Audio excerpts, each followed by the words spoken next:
Hi, Brigitte here from For Your Head Hat Blocks, and in today's video I title it What I Felt Like Today.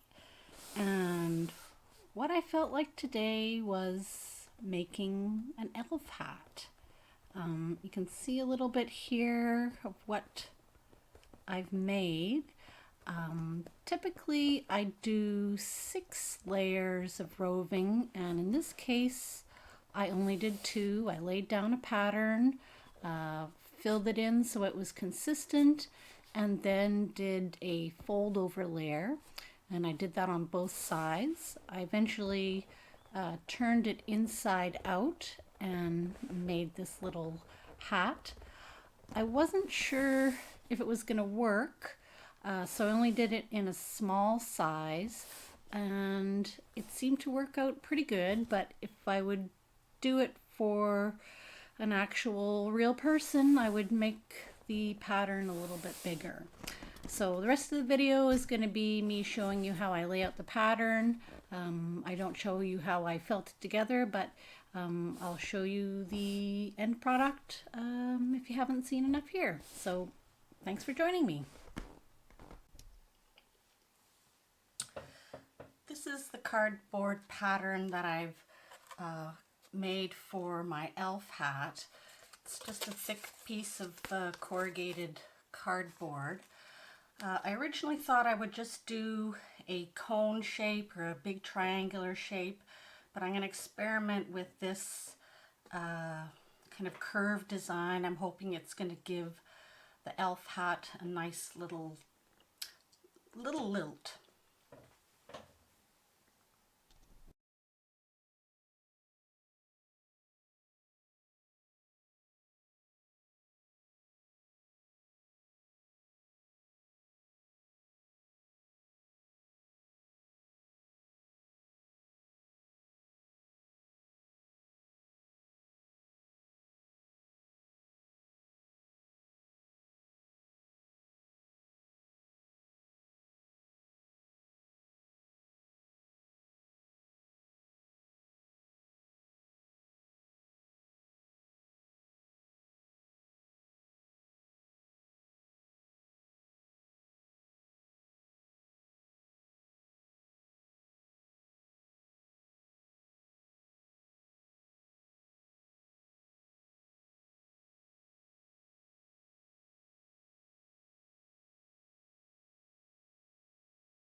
going to recreate that same pattern on the inside.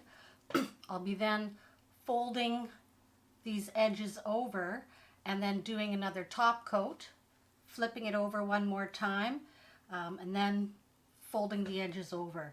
I think I will just do 2 layers of felt. Usually I do 6, but I'm just going to stick with 2 because I think it'll work for just a fun type of hat. Okay, see you at the end when it's all felted up, and I'll show you what the result looks like. All right, so I have 2 layers on either side. I've just flipped it over, and I'm just going to seam up or fold over the last layer so it's congruent with the top side, and then I will felt it up.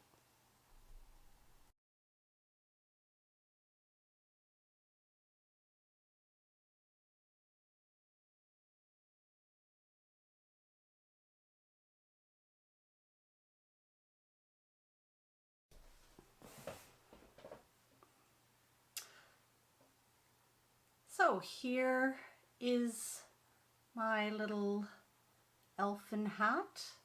Bring it a little bit closer.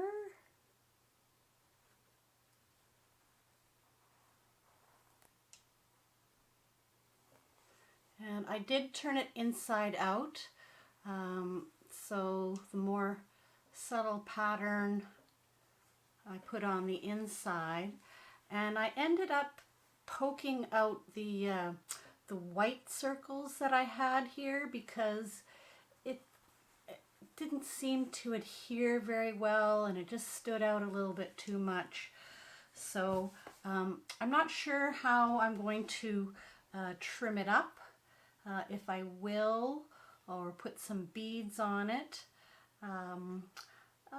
It's quite charming. This is just for a very small head, but now I know that it works. So thanks for joining me, and I hope you can try something like this at home. 'Tis the season. Okay, till next time, happy felting.